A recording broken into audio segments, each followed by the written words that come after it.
In the mid-17th century, Madrid was experiencing its golden age. The Alcazar, inherited from the Muslim sovereigns who had once ruled the land, became the royal palace and the seat of the Spanish court. In gray stone and crowned with numerous towers, this immense building symbolized the austerity and grandeur of the Kingdom of the Habsburgs of Spain. When he succeeded to the throne, Philip IV became the Planet King. His empire comprised the Iberian Peninsula, with Aragon, Castile, and Portugal, the southern part of the Netherlands, Sicily, Naples, and Milan, and stretched as far as Mexico and Peru in the Americas, and the Portuguese trading posts in the Indies. The king was one of the most important patrons of the arts of his day, supporting and financing numerous artists. Among them, the official painter to the court, Diego Velazquez. In the summer of 1656, Velazquez was 57 years old. He lived in the Alcazar, where a number of rooms were reserved for him. He was putting the finishing touches to a large painting for the king, which would become his best-known work, simply entitled at the time, The Family. What kind of family is Velazquez describing here? To find out, we must examine features of the painting, decipher the secrets behind the picture we are openly shown, and try to understand what the painter is saying about a country and a period. Who are the figures in the painting? We know, thanks to the Spanish painter and historian Antonio Palomino, who wrote a detailed description in 1724. In the center is the Infanta Margaret Teresa, the youngest of the king's daughters, then aged 5. She's flanked by 2 maids of honor, the meninas, who would give the work its new title some 200 years later. On the right, Doña Isabel de Velasco, and on the left, handing the child a tray, Doña Maria Agustino Sarmiento Sotomayor. In the mid-ground half-light is a couple made up of the Infanta's chaperone, Doña Marcela de Ulloa, and, it's thought, Diego Ruiz de Ascona, equerry to the ladies of the court. In the right foreground are 2 dwarfs, the German Maria Barbola and the Italian Nicola Pertusato resting his foot on a dog. In the background, in the entrance to a staircase, stands a figure of José Nieto, the Queen's Chamberlain. The Infanta captures the eye, bathed in light coming from the window to the right of the painting. She's wearing a light-colored dress, which illuminates her complexion and highlights her blonde hair, while the maids of honor are dressed in darker clothes. Let's linger a moment on the tray. The menina is offering a bucaro to the child, a small earthenware pitcher which contains water. The custom was that young women would eat the bucaro in order to maintain a pale complexion. But in fact, when ingested, terracotta causes a form of anemia. Madame d'Aulnoy seemed to be unconvinced by this method. In her Memories of the Court of Spain, she wrote, "I told you they have a great fondness for this clay, which usually causes a blockage. The stomach and belly swell and become as hard as stone, and they are as yellow as quinces. I wanted to test this mix, so esteemed yet so inestimable. I would rather eat sandstone."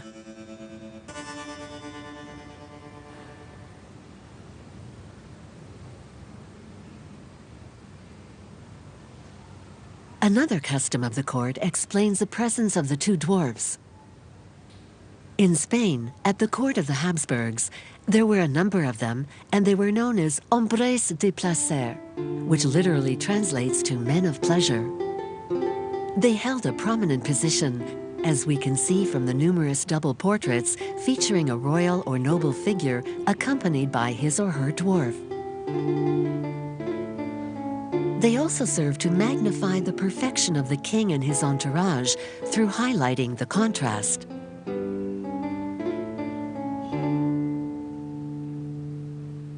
Let's return to the painting. The left side of the canvas is occupied by a self-portrait of the artist. Just as he steps back to observe his model, his brush suspended between the painting, which we can see, and his palette. Why did Velazquez feature himself alongside the Infanta and her entourage? Velazquez was not originally in the painting.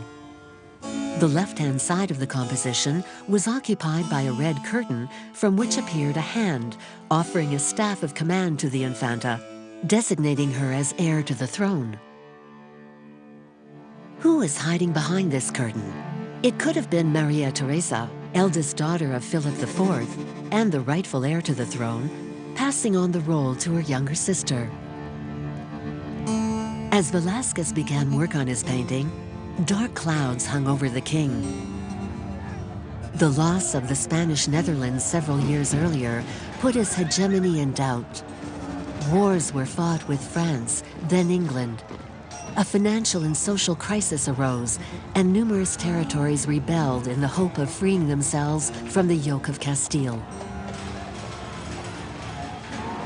Was Philip IV envisaging the marriage of his eldest daughter, Maria Theresa, to Louis XIV of France, which could consolidate a peace treaty between the two kingdoms, making the 5-year-old Infanta Margaret Theresa the new heir to the throne of Spain? But 1 year later, the birth of a son would change things. And it's thought that it was then that Velazquez reworked his painting in the version we know today. This understanding of the painting tweaks reality somewhat, because in 1656, Maria Theresa was not yet betrothed to her cousin Louis XIV. It would take 3 years of negotiations between the Louvre and the Alcazar palaces, and a trick by the powerful Cardinal Mazarin, who threatened to have Louis XIV married off to his cousin in Savoy to make up the King of Spain's mind. The marriage sealed the Treaty of the Pyrenees, ending the war between the two nations. The treaty was Mazarin's last diplomatic victory. It was a death blow to the crown of Spain and signaled the rise of France in Europe. From then on, the French Bourbons would definitely hold sway over the Spanish Habsburgs. The wedding was held in 1660 on the Ile des Faisans in the Basque Country.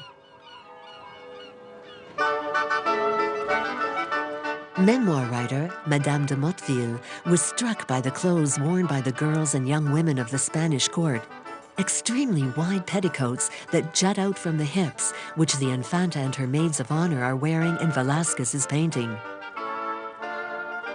With a degree of humor, she wrote, "Their so-called guarda infante was a monstrous semicircular thing. It was as if several barrel hoops had been sewn into the skirt. Only the hoops weren't round, but flattened at the front and back, making them wider. When the girls walked, this thing would rise and fall."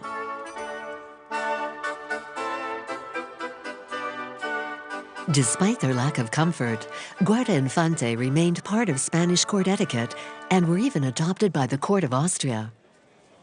The bodice is prolonged by fixed basques, which hug the circumference of the petticoat, making it a dress that kept men at distance and added to the reputation of inaccessibility upheld by the King of Spain. It was during the wedding that Velázquez caught the fever that would claim his life several months later. Whatever the reason, Velázquez removed the staff of command and the curtain. In their place, he added himself, the painter at work, observing his model, brush in hand, eyes perpendicular to the canvas. We can't see the subject of the painting ourselves, but others in the picture can. 4 other people are looking on in the same direction. The Infanta, one of the meninas, the equerry, and the woman dwarf. What are they all looking at? Let's look for a clue. If we cross the gaze of all 5 observers, they're looking at us. So Velázquez's painting becomes a mise en abîme. They're looking at us, looking at them, looking at us, and so on. A silent dialogue is established between the viewer and the figures in the work. Like an illusionist, Velázquez manages to draw the viewer into the painting. Full of admiration, Antonio Palomino wrote, "The flooring is smooth, and the perspective gives us the impression that we can actually step onto it. The ceiling presents a similar volume. There is space between the figures. The story is superior, the fantasy new.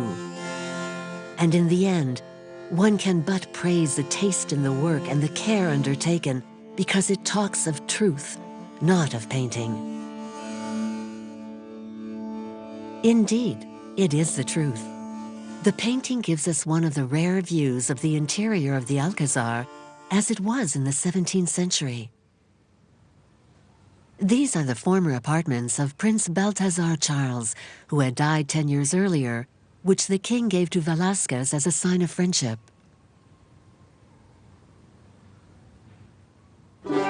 When he painted Las Meninas, Velázquez had been in the service of Philip IV for 30 years. In 1623, he won the young king's favor by painting a magnificent portrait of him. In it, we can see the serious and severe traits of the Habsburg dynasty: long face, drooping nose, protruding lower lip. Crowned in 1621, Philip IV was a son of Philip III and the great-grandson of Holy Roman Emperor Charles V. The portraits depict an official image of a pious and discreet monarch. The custom was for the King of Spain to be a hidden king. But Philip IV was dynamic, an enthusiast of hunting, bullfighting, art, and women. A fickle king who multiplied his conquests as he was torn between his desires and his faith.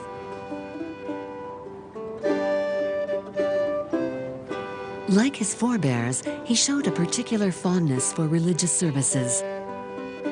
And during his reign, they became all the more pompous and spectacular.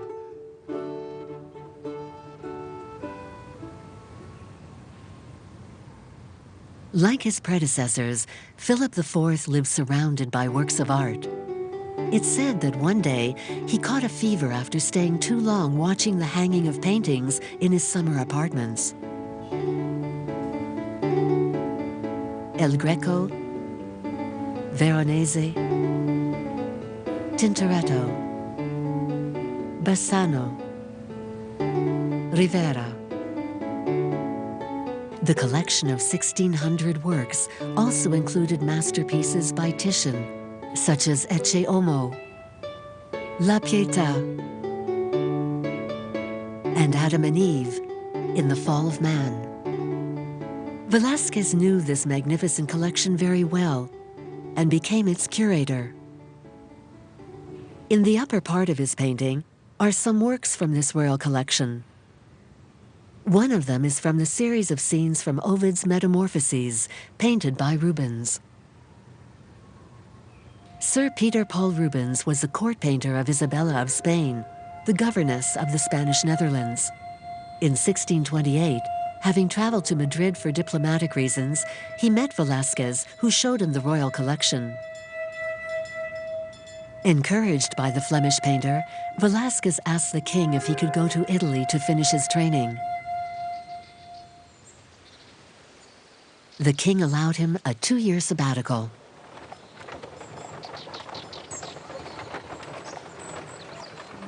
With his letters of recommendation, Velázquez was received in Venice as an important figure. According to Antonio Palomino, he made copies of the works of Tintoretto, whom he admired more than any other painter. Velázquez left Venice for Ferrara, where he studied the painting of Giorgione.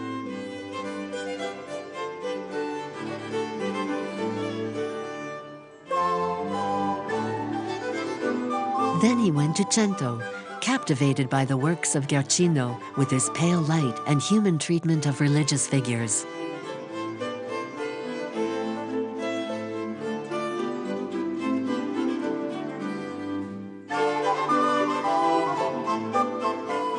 He left the Milan region and headed south. In Rome, he was granted free access to the Vatican, where he copied the frescoes of Michelangelo and Raphael with more reserved enthusiasm.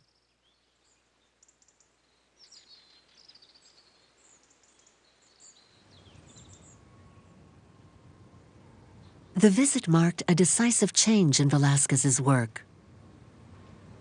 The influence of Italian art is particularly noticeable in his paintings The Forge of Vulcan and Joseph's Tunic. The organization of the space changes, the transition towards the background is progressive, and the intervals between the figures becomes very measured. The brushstrokes are more fluid and take on hints and glows which produce striking contrasts. Velazquez had chosen his camp. The rendering of color and matter were crucial. Next to the Rubens, we can make out a copy of a painting by Jacob Jordaens in the very spot mentioned in the inventory of the time. Among all these paintings is one that stands out by its brilliance. We can see the subjects more clearly than in the others. The royal couple, Philip IV, and Queen Mariana. Its brilliance is due to the fact that it's a mirror and not a painting. This is a clue we've been looking for. It surely reveals what Velazquez is painting on the canvas and what, or rather who, the other figures are looking at. The use of mirrors in paintings is frequent. Velázquez knew very well Van Eyck's The Arnolfini portrait and Tintoretto's Christ washing the disciples' feet, two works owned by Philip IV. But here, the painter doesn't use a mirror to duplicate part of the scene. As later pointed out by French philosopher Michel Foucault in his chapter on Las Meninas in his book The Order of Things, the purpose of the mirror is to draw into the interior of the picture what is intimately foreign to it. It is they who are being faced. It is towards them that everyone is turned. It is to their eyes that the princess is being presented in her holiday clothes. It's therefore a portrait of the royal couple the artist is painting, in which case it's a work of fiction because such a painting doesn't exist. Or could he be painting the scene of Las Meninas just as we see it? In which case, we can easily imagine the figures facing a huge mirror reflecting back their own image. The illusionist is then taking us back to the other side of the looking glass. Such thoughts on illusion and truth were major subjects of discussion at the time. All that I see with my own eyes seems to be a dream, a mockery, wrote Teresa of Avila. In France, René Descartes discussed hyperbolic doubt and the reliability of our senses, which can fool us in dreams as in madness. Such questions go hand in hand with the appearance of the first magic lanterns and optical toys, able to create illusions and fool the senses. Poet and dramatist Pedro Calderón de la Barca, a contemporary of Velázquez and another protégé of Philip IV, explored the subject. In his masterpiece, Life is a Dream, he describes a fictitious Poland in which a prince is doomed by the oracles to become a tyrant. As a child, the prince is secretly locked up in a faraway tower by his father. Eaten away by doubt and remorse, his father decides to put his son to the test. He transports the young prince to the palace in his sleep and offers him the throne for one day. Be humble and modest, for while you may think you are awake, you may also be dreaming. The young man, caught between dreaming and reality, is overcome by a murderous rage, making the oracle's prediction come true. Here, Calderon offers a metaphysical reflection on illusion and dreams. Reality dissolves into a play of mirrors. It doubles up and transforms into a dizzying representation of itself. Life as a Dream could be seen as a theatrical equivalent of Velazquez's painting. Illusion or reality?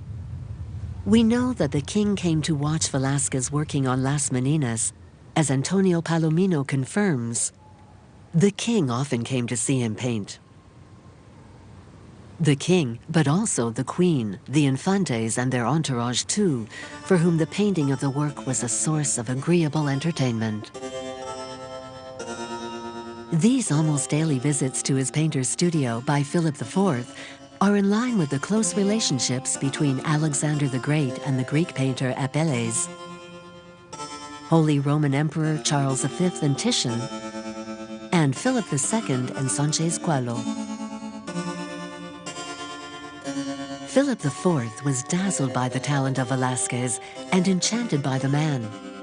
Throughout his life, he would help him ascend the palace hierarchy until the ultimate reward in 1658, when Velázquez was admitted to the Order of Santiago, a Spanish military and religious order, similar to the Knights Templar, which fought the infidel and defended Christendom from the 12th century on.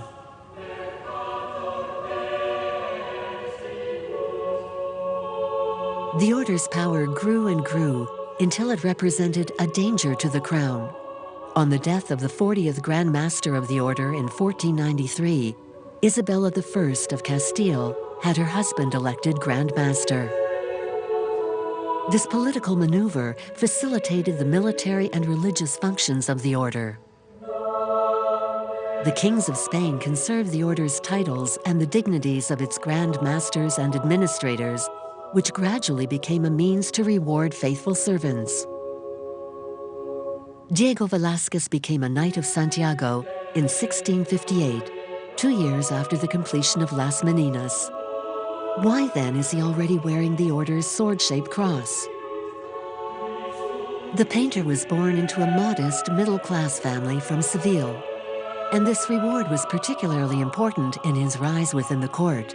Velázquez did not fulfill the criteria imposed in the order's rules. He was unable to prove his Portuguese noble origins, and he made his money through work. He obtained the title through the direct intervention of the king, who ennobled him, having requested a special dispensation from the Pope. The Spanish crown had maintained excellent relations with the Vatican since the fierce opposition by Cardinal Mazarin to the election of Pope Innocent X. The Vatican held this against the French cardinal and gave its support to Philip IV in the war against France. Also, Velázquez had painted a magnificent portrait of Innocent X during one of his visits to Italy. He portrayed him in an authoritative pose, with determined eyes, ready to combat the Protestant reform that was weakening his spiritual hold over Europe, just as it was weakening the Kingdom of Spain. The admission of Velázquez into the Order of Santiago symbolized the complicity between the monarch and his painter. Antonio Palomino wrote that the sign of the order was added on the express wishes of the king after the death of his favorite artist in 1660. He went on, "Some even say the king painted it in himself."